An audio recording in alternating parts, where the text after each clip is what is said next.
Em nome de Cristo, nosso Salvador. Amém. Tempos de alta inflação.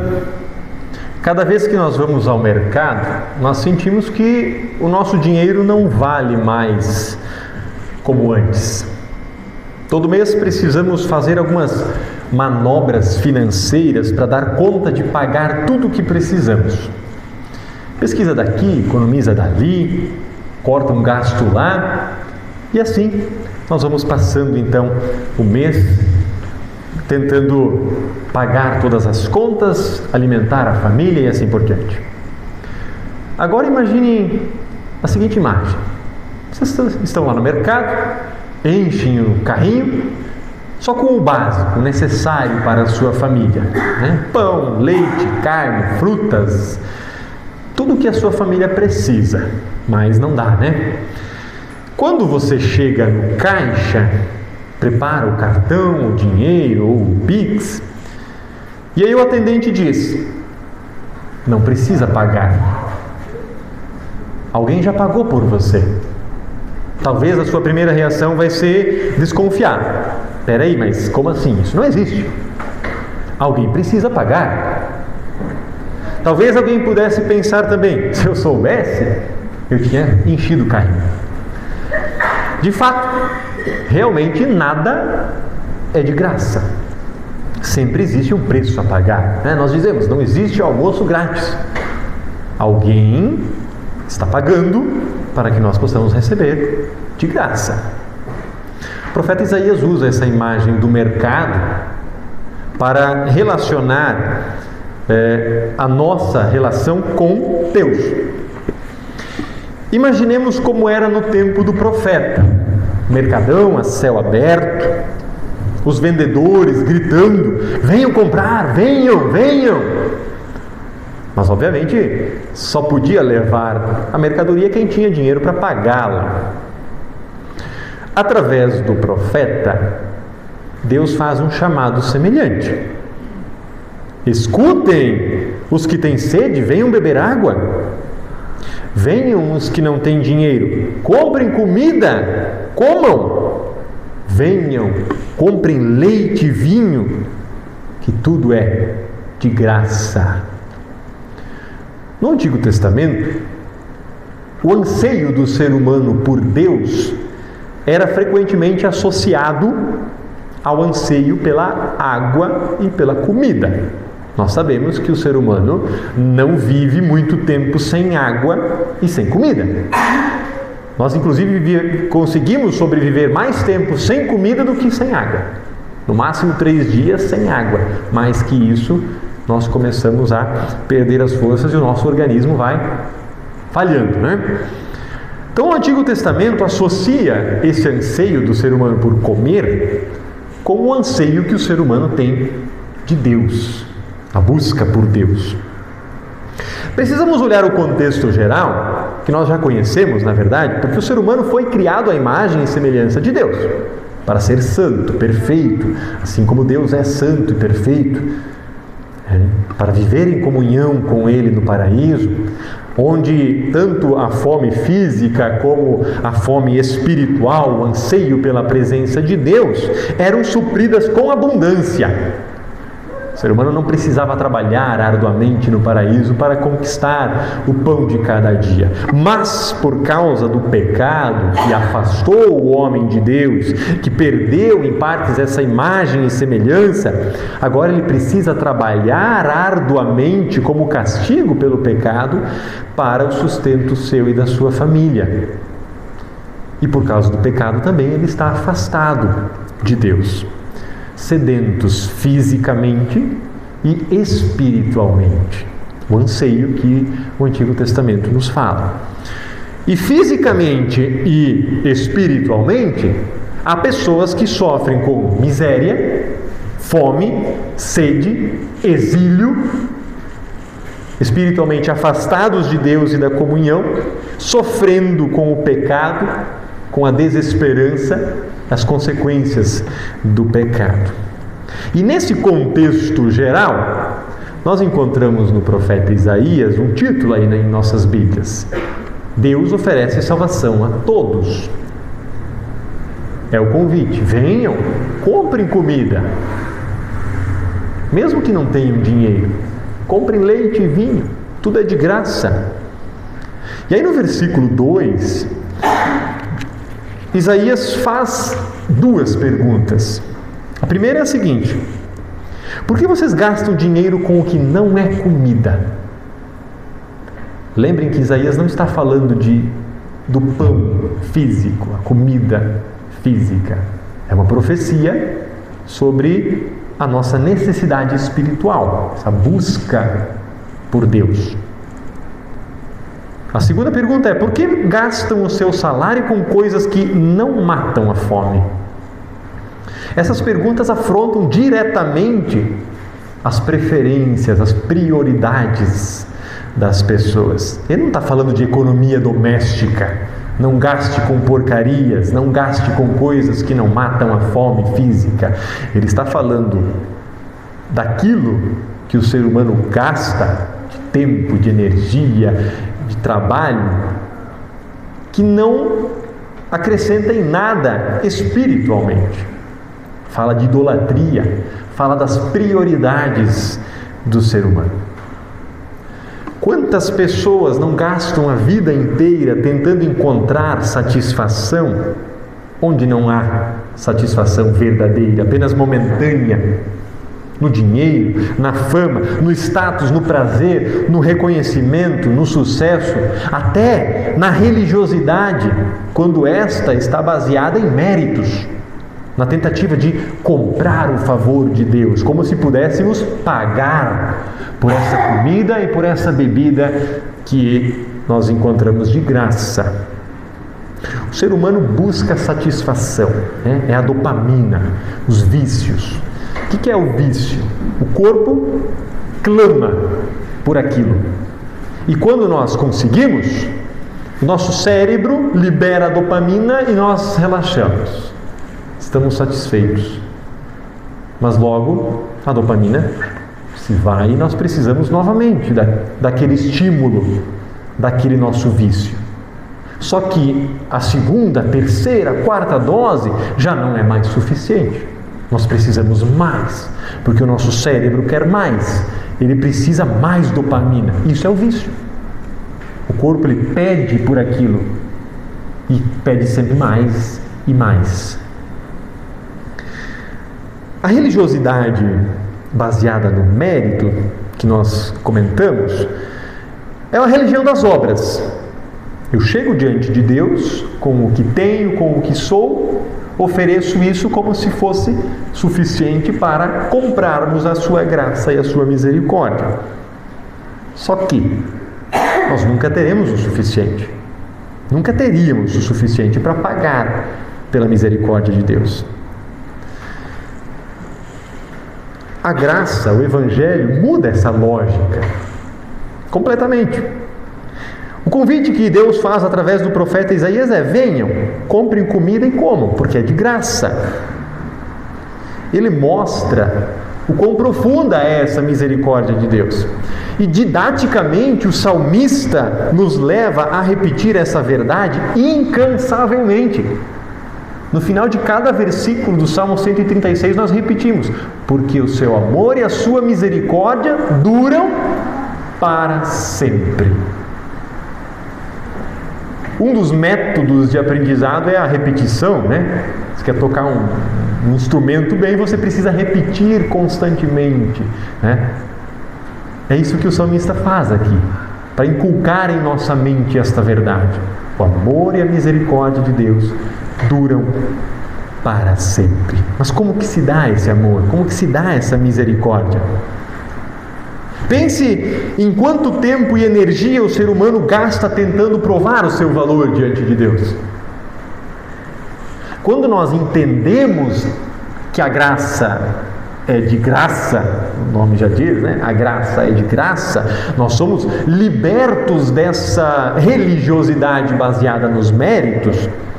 E esse tempo economizado, essa energia economizada tentando provar o nosso valor diante de Deus, pode agora ser revertido em outras coisas, naquilo que realmente importa no reino de Deus, que é servir ao próximo em amor, é anunciar o Evangelho, cuidar da família, dedicar-se à oração, dedicar-se ao culto, viver a nossa vocação com alegria, ali onde Deus nos coloca.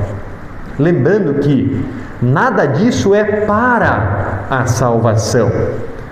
Nós fazemos porque já fomos salvos. Por quê? Porque o seu amor e a sua misericórdia duram para sempre. O profeta Isaías está falando de um alimento espiritual. Venham beber, venham comer.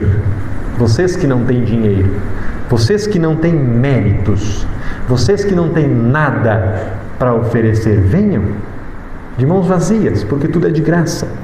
Essa profecia de Isaías encontra cumprimento em Jesus. Lá no Evangelho de João, no capítulo 6, no versículo 27, Jesus diz: trabalhe não pela comida que se estraga, mas pela que permanece para a vida eterna, a qual o Filho do Homem dará a vocês. Vejam que é uma comida que será dada a nós. E aí no versículo 35, Jesus ainda diz: eu sou o pão da vida. Quem vem a mim jamais terá fome. Quem crê em mim jamais terá sede. Saciedade de fome e sede espiritual. Jesus corresponde exatamente ao convite de Isaías. Ele é a água prometida, Ele é o pão prometido, Ele é a satisfação completa, plena, verdadeira, que somente Ele consegue oferecer, porque o seu amor e a sua misericórdia duram para sempre. Também no texto do Evangelho de hoje, nós encontramos ali Jesus alimentando uma multidão, agora fisicamente, mas era uma multidão que também tinha uma sede espiritual. Se vocês olharem para os versículos anteriores, o início do capítulo 14, vocês vão perceber que Jesus havia acabado de perder um primo muito chegado, alguém que ele amava. João Batista havia sido morto.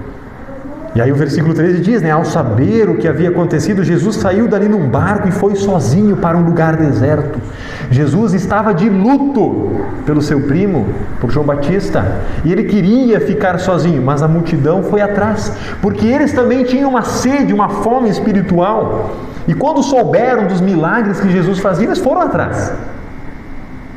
E mesmo estando nesse momento de luto, Jesus não deixa de atender aquela multidão. Ele curou os doentes que estavam ali, porque ele teve pena deles. Por quê? Porque o seu amor e a sua misericórdia duram para sempre. E aí quando os discípulos falaram, Senhor, manda esse povo embora, porque aqui é deserto, não tem nada para comer, eles podem ir aos povoados, comprar comida. Jesus diz a eles, alimente-os vocês. Mas como? Nós só temos 2 pães e 2 peixes. Entregaram a Jesus. Jesus os abençoou, devolveu aos discípulos e eles distribuíram para aquela população. Quase 5.000 homens, sem contar mulheres e crianças. Talvez o dobro, o triplo de pessoas. E ainda sobrou. E sobrou muito. Abundância. Por quê? Porque o seu amor e a sua misericórdia duram para sempre. Os discípulos distribuíram o que receberam das mãos do Senhor. E isso foi tão abundante que sobrou. Assim é a igreja. Nós não produzimos alimento espiritual. Nós só distribuímos aquilo que recebemos das mãos do Senhor. A sua palavra, o seu perdão, a vida que nós aqui recebemos pela palavra, pelo batismo e pela Santa Ceia. Diante disso existe uma pergunta inevitável. Deus oferece isso tudo gratuitamente?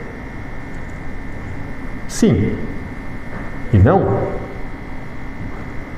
Olhemos para a lei de Deus.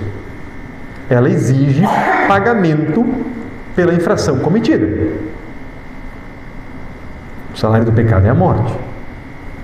Por causa do pecado, todos nós vamos passar pela morte física. Então, se nós somos pecadores, não merecemos qualquer graça ou misericórdia da parte de Deus, como que nós podemos aceitar esse convite de Isaías de ir beber e comer porque tudo é de graça, se nós não conseguimos pagar?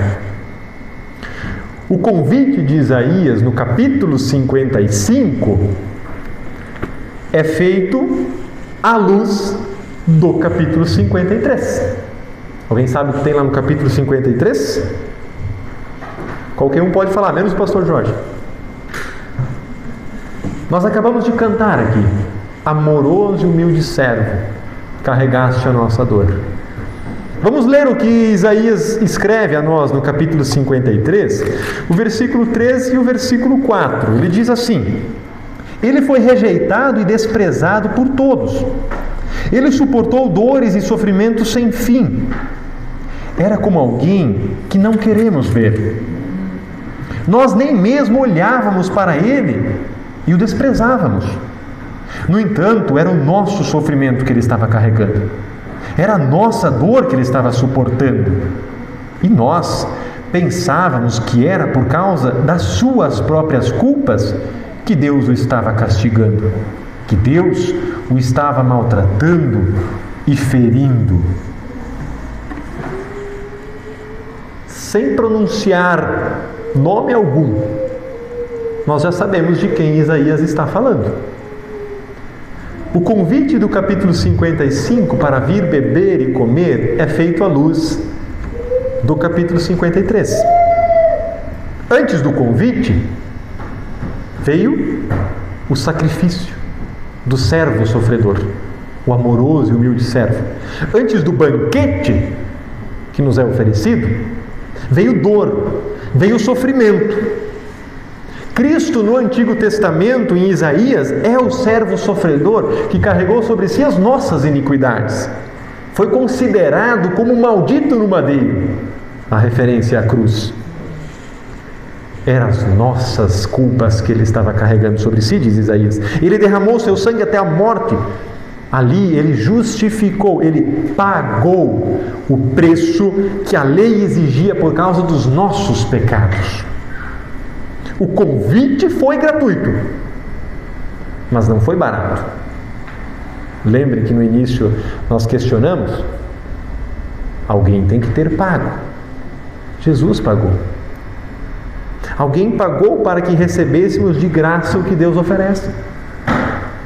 E o apóstolo Pedro diz o seguinte: sabendo que não foi mediante coisas perecíveis, como prata ou ouro, que vocês foram resgatados da vida inútil que seus pais lhes legaram, mas pelo precioso sangue de Cristo, como de um cordeiro sem defeito, sem mácula.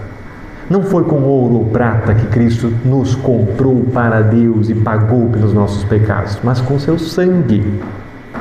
Como um cordeiro que vai ao matadouro, ele foi calado até o madeiro. E nós agora podemos chegar diante de Deus exatamente como Isaías descreve: sem dinheiro, sem méritos, sem justiça própria, de mãos vazias.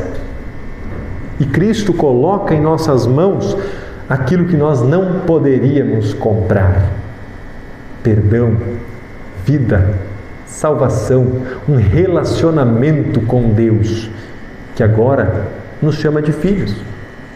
Um resgate completo, não pela metade, não um terço, completo. Recebemos não apenas o suficiente, nós recebemos em abundância. O salmista diz no Salmo 23: preparas-me uma mesa na presença dos meus adversários. O meu cálice transborda. E é interessante essa imagem. Estava lendo para escrever essa mensagem e eu encontrei uma explicação do porquê. Eu vou abrir aqui um parênteses, porque eu achei muito bonita essa imagem. Do porquê que o cálice transborda.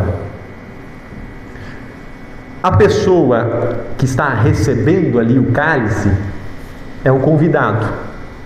O anfitrião é Deus. Nas festas ali do Antigo Testamento, quando o anfitrião ia servir o vinho na taça do convidado, quando ele colocava só um pouquinho, é porque o convidado não tinha muita importância, ou não era bem-vindo. Quando ele enchia um pouquinho mais, quanto mais ele enchia, maior importância para o anfitrião tinha o convidado. Nós, diante de Deus, sem Cristo não temos valor algum. Mas diz o salmista que neste banquete o meu cálice transborda. Imaginemos um anfitrião derramando a garrafa toda na nossa taça. Por quê? Porque o seu amor e a sua misericórdia duram para sempre. Na presença de Deus nós nos fartamos da sua graça, nos deleitamos, podemos descansar completamente, porque nós não temos nada a oferecer, não temos dinheiro, não temos mérito, não temos justiça própria. Então somente temos mãos vazias, que se estendem com fé.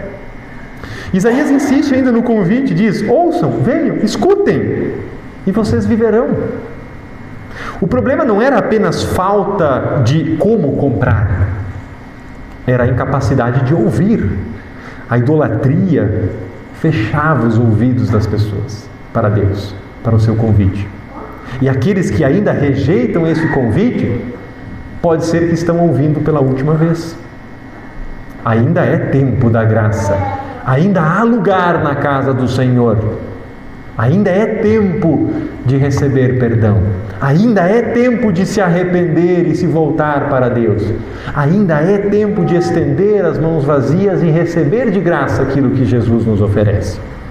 Outras vozes continuam gritando no mercadão do mundo: venham comprar, venham se deleitar, venham receber o prazer que você tanto precisa nisso ou naquilo, mas só se você puder pagar o preço.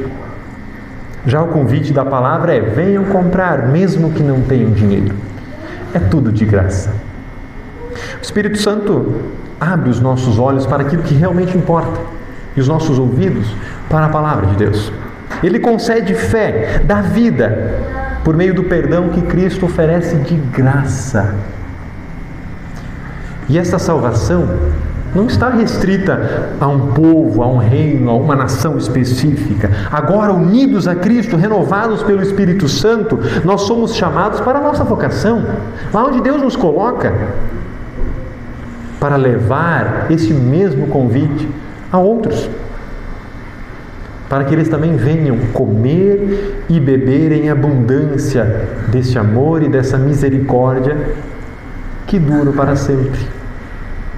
Em Cristo, Deus quer alcançar todos os povos. Ele quer salvar a todos. E a igreja existe justamente para anunciar este convite aos confins da terra. Vão, ofereçam aquilo que Cristo já nos deu de graça. O Evangelho não começa com exigências. Ele começa com um convite. O Evangelho não diz: paguem. Ele diz: venham. O Evangelho não diz: torne-se digno para receber. Não, ele diz: peguem e comam, sem dinheiro. Tudo é de graça. O Evangelho não diz: façam por merecer. Não, ele diz: prestem atenção, ouçam e vocês viverão. O convite continua atual. A mesa está posta. O pão foi entregue. A água da vida continua jorrando. Fontes intermináveis na palavra, nos sacramentos. O preço por tudo isso já foi pago. É de graça. Cristo morreu e ressuscitou para nos dar de graça esse perdão. Vamos oferecê-lo também de graça. Nós não precisamos viver tentando comprar aquilo que Deus decidiu nos dar gratuitamente. Venham de mãos vazias, recebam pela fé. Alimentados por Cristo, vivamos também testemunhando daquele que continua chamando o mundo inteiro. Venham, tudo já está preparado, tudo foi pago, porque o seu amor e a sua misericórdia dura para sempre. Amém. Nos coloquemos em pé, cantemos o ofertório. Cria em mim,